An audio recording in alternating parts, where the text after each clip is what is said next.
Assalamualaikum. Waalaikumsalam. Bang, bukannya bang. Gede amat tempatnya. Iya bang. Doain gua biar jadi orang kaya, terus gue punya bini yang cakep ya.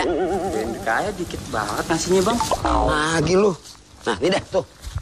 Nah, sekarang doain gue jadi orang kaya aja dah, ya. Ya gila bang, masih segini juga. Ya Allah. Mendingan gini aja deh bang. Nah, waduh, pengemis dompetnya tebel banget. Nih, sekarang saya kasih lebih. Doain saya supaya saya cepet kaya aja dah. Waduh, menghina banget tuh ya. Solid sih ya Lo bang. gue suruh doain dia. Ya udah suruh. Lo terbalik kan, lo mesti doain gua. Deh, ngapa gue yang pergi?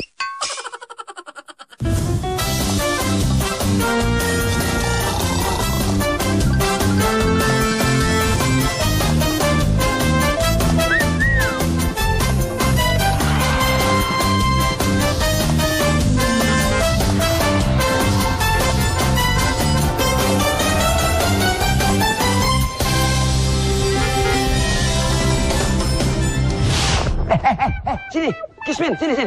Apa bang? Ngapa gue yang lu usir? Lo dong yang pergi dari sini. Bang apa mau diusir tadi? Lalu tadi ngusir gua. Pelit banget sih. Pelit, gue udah ngasih aja pakai pelit. Gue kasih kagak mau. Bah, terbalik. Ya, ini bocah. Gue jadi untung. Sering-sering aja pengemis datang kemari. Alhamdulillah.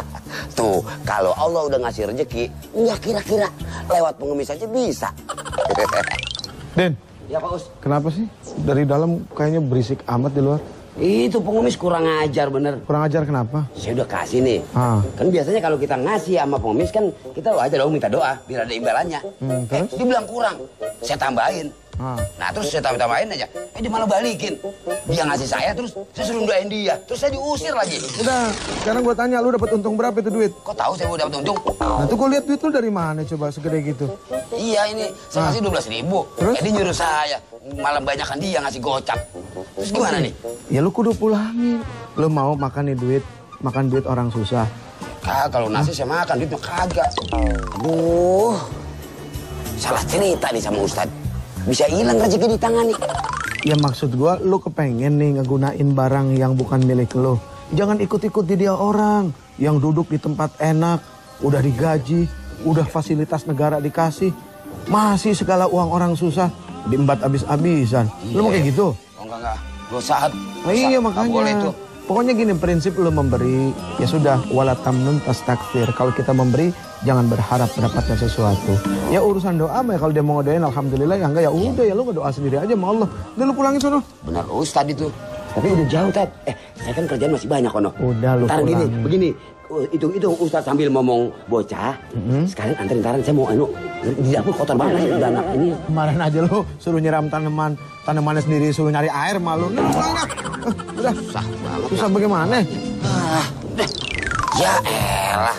Pengemisnya udah jauh, Tad. Mau nyari di mana? Kira-kira nih, Tad. Kalau misalnya nggak ketemu, buat saya gimana?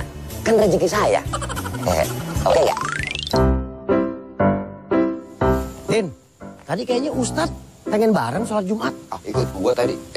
Terus gua udah gandeng dah. Emang Ustadz pacar lu gandeng. Yaudah kita tungguin aja dulu dah. Lu ngapa sih ngendus-ngendus ya? Hebat lu, wangi banget lu, kayak kuburan jande lu, Din. Kita kan mau ketemu Allah, harus wangi dan rapi. Emangnya mau ketemu pacar doang pakai wangi? Iya hebat kalau itu sih, cuman sholat lu jadi nggak sah. Nggak sah gimana? Lah sekarang lu bayangin aja, parfumnya campur alkohol. Nggak sah sholat lu. Emang diminum? Ya lagi orang gila mana yang minum parfum? Itu lo kata nggak sah? Mendingan lu ganti baju, Gi. Lu ambil kembang melati, pakein di sini tuh. Wangi. Ya peri. Lu gesek. Lu ngajarin kagak bener sih lo. Waduh, si Opi. Kalau ngajarin orang nggak ada benernya. Masa bunga melati ditaruh ketiak? Wangi kagak, lecet bisa. Din, ganti baju Gi, ntar sholat lu nggak sah lo, Gi. Bener lo? Iya. Udah buruan Gi, ganti Gi. Ustaz, Yang benar ngapa sih jalan? saya mau ganti baju dulu, Ustaz. Ganti baju kemana? Kata Opi, kalau bawa wangi-wangian katanya nggak sah sholat. Iya, ini parfumnya campur alkohol. Masa lu asisten Ustadz minum alkohol? Astagfirullahaladzim. Ini urusannya parfum alkohol, Tad. Bukan minum alkohol.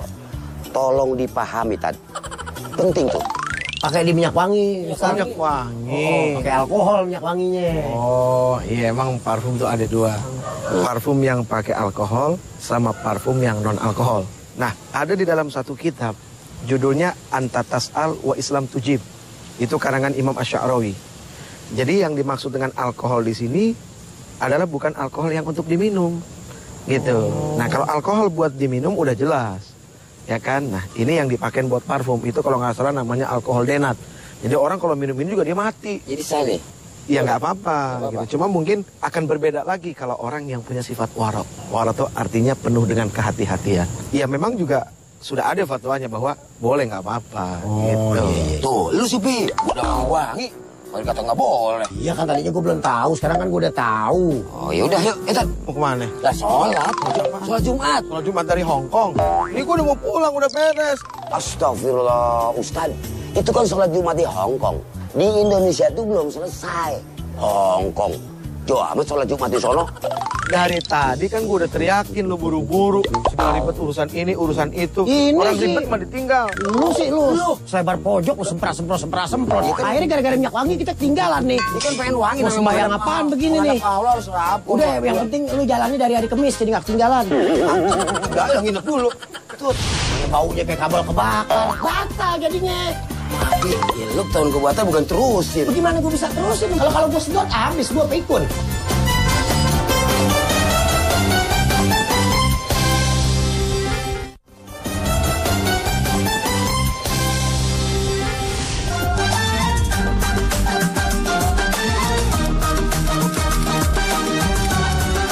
Assalamualaikum warahmatullahi wabarakatuh. Pernikahan itu adalah sebuah ibadah. Karena pernikahan itu adalah ibadah, berarti harus dibangun dari niat yang benar. Kenapa harus dibangun dari niat yang benar? Apapun begitu muncul dari ibadah, pasti yang namanya setan gak demen. Sesuatu yang muncul karena ibadah, setan otomatis langsung menggoda. Yang gak digoda itu orang yang gak ibadah. Nah, ketika ada seorang pemuda, dia sadar syahwatnya begitu sangat luar biasa. Dari mana syahwat ini muncul? Dari hawa nafsu, karena melihat hawa jadi nafsu. Itulah kondisi laki-laki. Dengan sifat dan karakter yang memang Allah Subhanahu wa ta'ala ciptakan dengan kondisi seperti itu. Nah, atas dasar inilah, ketika seorang laki-laki memiliki syahwat, perempuan pun sama. Allah Subhanahu wa ta'ala tidak inginkan mereka seperti binatang. Nah, disinilah Allah Subhanahu wa ta'ala memuliakan manusia. Adalah apa? Dengan sebuah pernikahan yang bukan sekedar main-main, tapi pernikahan yang disaksikan oleh Allah Subhanahu wa ta'ala. Di dalam hati ini hanya satu nama yang Ketika lo datang ke rumah orang tuanya, lalu kemudian meminta, itu bukan hanya sekedar meminta, tapi meminta yang bertanggung jawab. Kenapa kau harus meminta dengan tanggung jawab? Mohon maaf lahir batin. Ketika kita bicara cinta, cinta itu seharusnya melahirkan apa? Cinta itu melahirkan kasih sayang, ibu. Tapi zaman sekarang bukan kasih sayang yang muncul, tapi kasih syahwat. Sehingga pacaran banyak yang gak sehat. Jadi laki-laki yang terbaik itu adalah laki-laki yang berani datang ke rumah orang tua kamu. Dia pasang wajahnya baik-baik dengan orang tuanya. Lalu dia ngomong, ayahanda, bapak, om, saya suka sama anak om. Saya nggak kepengen lama-lama, saya pengen ibadah. Kalau saya cuma pacaran itu bukan ibadah. Saya pengen ibadah. Tapi maaf ya, beginilah saya apa adanya. Terus buat orang tua, jangan sungkan-sungkan nerima menantu yang pengangguran, bu. Karena hidup itu bukan dilihat yang sekarang.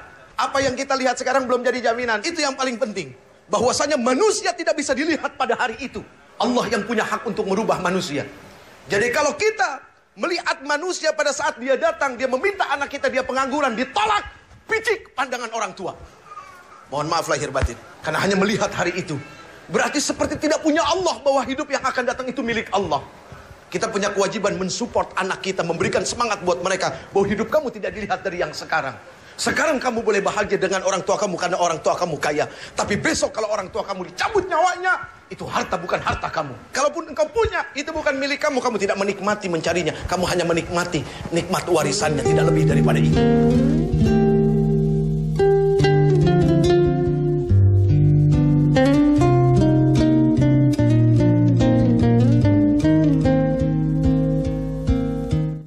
Seorang istri harus berani menuntut suami. Tapi seorang suami harus berani menuntun istri. Apa yang dituntut? Dituntutnya bukan berdasarkan hawa nafsu, akan tetapi Quran. Hak seorang istri menurut Al-Quran, menurut kacamata agama, menurut kata Rasul, apa? Itu yang dituntut. Suami menuntun, apa yang dituntun? Kebaikan demi kebaikan. Yang pertama, cintailah dia yang bisa mendatangkan kecintaan kepada Allah Subhanahu wa Ta'ala. Selesai. Kalau kamu bisa mencintai orang yang membuat kamu bisa semakin cinta kepada Allah, itulah yang akan baik buat kamu. Ketika kamu berada di tangan yang soleh, sesalah apapun kamu tidak akan dizalimi. Kalaupun dia marah karena Allah. Kalaupun dia benci karena Allah. Begitu juga ketika seorang laki-laki di tangan wanita yang salehah. Seorang wanita salehah, ketika ditinggalkan tidak akan membuat suami menjadi was-was. Karena dia amanah. Makanya yang sekarang-sekarang, yang cewek, yang cowok, kamu lihatlah pandang orang tua kamu. Kalau memang sudah cukup tua dan kamu melihat syahwat kamu juga sudah sangat luar biasa dengan pacar kamu, bismillah nikah. Bahagiakan mata orang tua kamu dengan pernikahan. Apa kamu nggak kepengen disaksikan sama orang tua kamu? Apa kamu nggak kepengen orang tua kamu meneteskan air mata melihat kamu bahagia? Detik waktu terus berjalan, berhias gelap dan terang, suka dan duka, tangis dan tawa, tergores bagai lukisan. Allahu Akbar. Allahu Akbar. Waalaikumsalam. Bentar lagi sholat. Lah, Din, lah. Pi, salam itu wajib kita jawab. Kalau nggak percaya, tanya tuh Ustadz. Iya, tapi kan kita lagi sholat. Jangan dijawab. Lagi yang ngasih salam kan rumah sebelah. Main jawab-jawab aja lo, kecakepan banget. Lu terusin dong aturannya. Lah kan yang jadi imam lo. Wah, batal deh. Ulang. Jawab lagi deh kalau orang beri salam. Ntar kalau kita udah selesai sembahyang. Belum selesai udah mau main jawab-jawab aja. Ya udah diem dong. Gue mau mulai lagi. Allahu Akbar.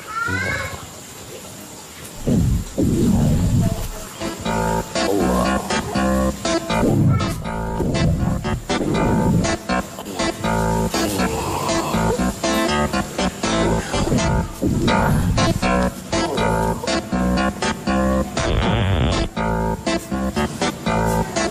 Bau apa ya? Dari mana datangnya? Oh, kayak gile lu. Din. Lagi sembayang hitut lu ah. Hitut. Mana baunya kayak kabel kebakar. Batal jadinya. Maaf, Pi. Gue takut makro. Kalau kita nahan kentut kan sholat gak sah. Batal tuh lo, tahu nggak? Ya lu tahun ke batal bukan terusin. Bagaimana gue bisa terusin? Kalau gue sedot habis gue pikun. Ya kan lu makmum. Makan apa sih lo? Makan anak curut lo. Baunya sampai begitu. Ngomong mulu lagi lu ah. Ini. Gue tuh kadang bingung. Kalau gue masuk selalu masalah. Sekali-kali kenapa sih? Kalau gue datang tuh kagak ada masalah. Lagi sholat, dia kan jadi imam nih. Begitu Allahu Akbar, rumah sebelah ada yang Assalamualaikum, orang nenamu, disautin. Waalaikumsalam, ntar dulu katanya lagi sholat, kata. Cakep tuh. Kan wajib tuh. Bener. Tuh kan, Pi. Ustadz aja bilang bener. Kurang pinter gimana gua? Ya Tad ya, saya kan pinter ya Tad. Kepinteran. Wajib. Kepinteran. Kepinteran tapi Iya, lu terlalu pinter tuh namanya. maksudnya Oke, ngasih salam itu hukumnya wajib. sunnah. Ya kan? Terus ngejawabnya Wajib. wajib. Wajib. Kan begitu. Iya. Terus yang dianjurin sama Rasul itu kita ngomong yang keras takbirnya. Allahu Akbar. Jadi kita informasi ngasih tahu dia kalau kita lagi sholat. Sholat. Bukan lu ngejawab salam. Aduh, lu ngejawab salam jadi batal semuanya. Semua orang kebiasaan begitu, namanya salam kan kita wajib kita jawab. Nah udah begitu Ustaz kan Ane bilang, saya bilang nih, ayo deh sholat ulang kan gitu ya. Udah sholat deh rapi sih. Sujud, ruku, apa segala macam. Begitu sujud, meledak belakang. Terus lu ngapain? Nyesak nafas saya. Bau. Bukan bau lagi. Allah, bau banget hordeng warteg. Kalau kita sholat, terus kita nahan kencing, nahan kentut itu makruh hukumnya. Tuh. Kenapa dibilang makruh? Kita kagak nahan kentut, kagak nahan kencing aja. Itu sholat udah kagak konsentrasi. Udah banyak yang ganggu. Gelisah jadinya. Diem, gue lagi ngomong, Din. Apalagi ditambah, gitu kan. Kita mules. Mau kentut, udah keluarin aja. Ketika imam kentut, Maka harus ada yang menggantikan dia. Kalau berdua, nah kalau kagak udah terusin aja. Pahala jemaah tetap dapat. Oh, Gitu. Jadi itu terusin aja. kayak apa, kayak tahan aja, telan aja. Cuma lo makan apaan sih? Gue bingung. Ya, orang di dapur ada makanan, saya telan Paling lu aja. makan pecahan gelas. Emang gua udah lumping. Udah depi asisten Ustad, nggak usah diragukan lagi. You know?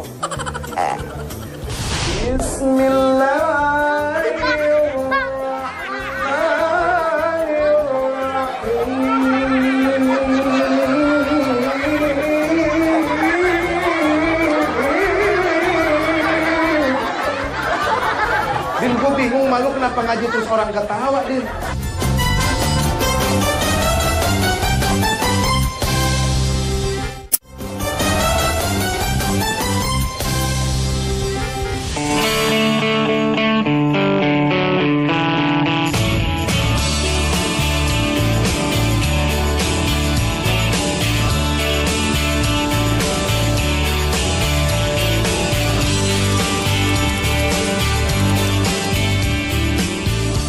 Assalamualaikum warahmatullahi wabarakatuh. Jangan terlalu terus terang, meskipun terus terang itu adalah baik. Sama manusia mah jangan terlalu terus terang, Bu. Karena ketika kita mendekati Allah Subhanahu wa taala, subhanallah, itu jalan yang gelap jadi terang, jalan yang sempit jadi luas. Hal-hal yang membuat kita jadi bimbang, jadi ragu-ragu, jadi resah, jadi gelisah, semuanya hilang. Ingat, orang yang memiliki keyakinan yang besar kepada Allah Subhanahu wa taala, maka hidupnya tidak akan pernah ada keraguan-raguan di dalam memutuskan hidup untuk apa. Ternyata yang sering dibicarakan oleh orang dalam kehidupan ini cuma dua: susah dan senang. Ukuran susah itu adalah apa? Selalu orang berpikir kalau ukuran susah itu nggak punya rumah, rumah kecil, nggak punya duit. Padahal ukurannya bukan itu, Ibu. Tapi kalau kita punya iman, insya Allah iman itu justru akan membuat kita tahu, oh ternyata yang dimaksud susah di mata Allah adalah ketika kita susah mau mendatangi Allah Subhanahu wa ta'ala. Sujudku ya Allah, atas segala. Apa yang dimaksud sering-seringlah membaca Quran yang tidak berhuruf? Semua setiap kejadian yang ada di dalam kehidupan kita, di sekeliling kita, itu adalah ayat-ayat yang bisa kita pelajari. Kalau kita tipe orang yang senang tafakkur alias berpikir, itu dalam 24 jam insya Allah bakal banyak ilmu. Sekarang ada namanya sekolah alam, Din. Gurunya bukan manusia, gurunya binatang. Gurunya binatang maksudnya apa? Setiap murid disuruh mencari binatang yang menurut dia bisa jadi contoh. Ada yang satu murid ngikutin lebah. Lebah nyari makan di mana, Din? Nyari makannya Di bunga. Makan di tempat yang baik dan tidak pernah merusak tempat makannya. Jadi Masya Allah, itu binatang dijadikan apa ya, sebuah pelajaran ibrah, dan ada i'tibar di dalamnya. Dan itu semua Allah berikan kepada siapa? Manusia yang mau membaca Al-Quran yang tidak ada huruf. Orang saya belajar sama singa diuber-uber. Lu mah lagi belajarnya sama singa. Salah ya. Ya maksudnya belajarnya ngeliatin dari jauh, jangan dulu di dalam kandang sama singa. Itu jangan sampai belajarnya niatnya belajar tapi salah. Nah itu tadi tuh kayak Udin tuh, belajar sama singa duber-duber sama singa. Lu kenapa nggak belajar sama gorila sekalian, Din? Nah, ini suatu pelajaran. Apa?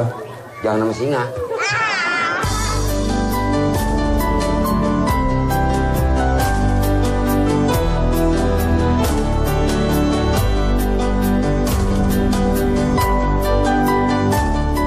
Biasanya muncul resah dan gelisah itu karena apa? Yang pertama, hilang keyakinan kepada Allah akan memunculkan resah dan gelisah. Kemudian suka ikut campur dengan sesuatu yang sudah diurus oleh Allah, suka bikin resah dan gelisah. Yang ketiga apa? Yang ketiga, tidak pernah ridho dengan ujian yang datang. Nah insya Allah kalau yang tiga ini diobatin, mudah-mudahan. Obatnya apa? Obatnya Allahu Rabbi Anta ya Rabbi, Allahu Rabbi Anta ya Rabbi.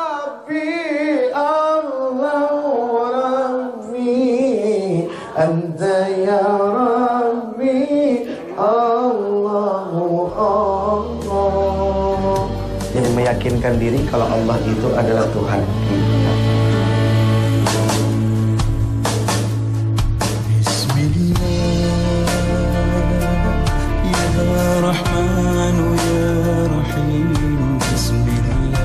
Kali waktu ibu duduk nih, ya kan? Terus tiba-tiba si Udin ngaji. Din,